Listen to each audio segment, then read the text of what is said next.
గౌరవ ముఖ్యమంత్రి వర్యులు రేవంత్ రెడ్డి గారు, గౌరవ డిప్యూటీ సీఎం గారు బట్టి విక్రమార్క గారు, గౌరవ వ్యవసాయ శాఖ మంత్రి వర్యులు తుమ్మల నాగేశ్వరరావు గారు, వేదిక మీద ఉన్న పెద్దలందరికీ ఈ రోజే పదవీ బాధ్యతలు చేపట్టిన చీఫ్ సెక్రటరీ సంజయ్ జాజు గారికి, ఇక్కడికి విచ్చేసిన నా రైతు సోదరులు అన్నలు తమ్ముళ్ళందరికీ, రాష్ట్ర వ్యాప్తంగా రైతు వేదికల నుంచి పాల్గొంటున్న రైతన్నలందరికీ నేను నమస్కారం తెలియజేస్తూ, ఈరోజు నిజంగా దేశ చరిత్రలో ఈ 2.5 ఏళ్ల కాంగ్రెస్ ప్రభుత్వ పరిపాలనలో ముఖ్యమంత్రి రేవంత్ రెడ్డి గారు, ఉప ముఖ్యమంత్రి బట్టి విక్రమార్క గారు, వ్యవసాయ శాఖ మంత్రివర్యులు తుమ్మల నాగేశ్వరరావు గారి పరిపాలనలో తెలంగాణ రాష్ట్రంలో వ్యవసాయం పండుగగా మారిందని మరి స్పష్టంగా అర్థమవుతుంది.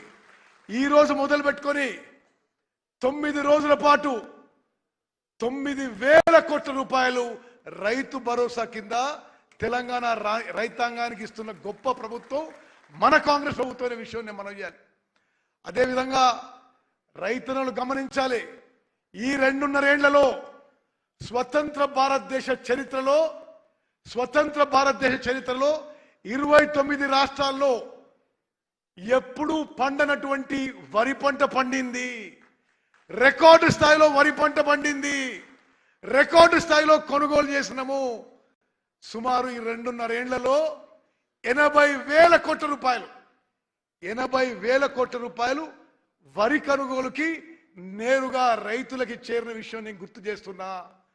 అన్ని విధాలుగా రుణమాఫీ కానీ, రైతు భరోసా కానీ, వ్యవసాయానికి ఉచిత విద్యుత్ కానీ అన్ని విధాలుగా రైతులకి మేలు చేసేది ఈ రోజు మన కాంగ్రెస్ ప్రభుత్వం విషయం మనం ఎప్పుడూ మర్చిపోవద్దు. అదేవిధంగా ఈ వానాకాలం పంటకి నేను సవినయ విజ్ఞప్తి చేస్తున్నా.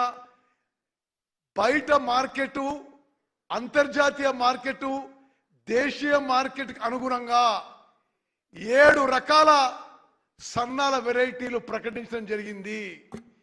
ఈ 7 రకాల సన్నాలకి తప్పకుండా ఈ వానాకాలం పంటలో బోనస్ ఇస్తామని చెప్పి ప్రభుత్వం తరఫున మాటిస్తున్నా. అన్ని విధాలుగా రైతుల్ని ఆదుకోవడానికి మరి తెలంగాణలో మొత్తం తెలంగాణ సస్యశ్యామలం చేయడానికి నీటిపారుదల శాఖ కూడా నిరంతరం కృషి చేస్తుందని చెప్పి మనవి చేస్తూ, మరి ఈ సందర్భంగా ముఖ్యమంత్రి గారికి, ఉప ముఖ్యమంత్రి గారికి, వ్యవసాయ శాఖ మంత్రివర్యులకి, చీఫ్ సెక్రటరీ గారికి అందరికీ నా శుభాకాంక్షలు, నా అభినందన తెలియజేస్తూ ముగిస్తున్నాను. జై హింద్, జై కాంగ్రెస్, జై తెలంగాణ.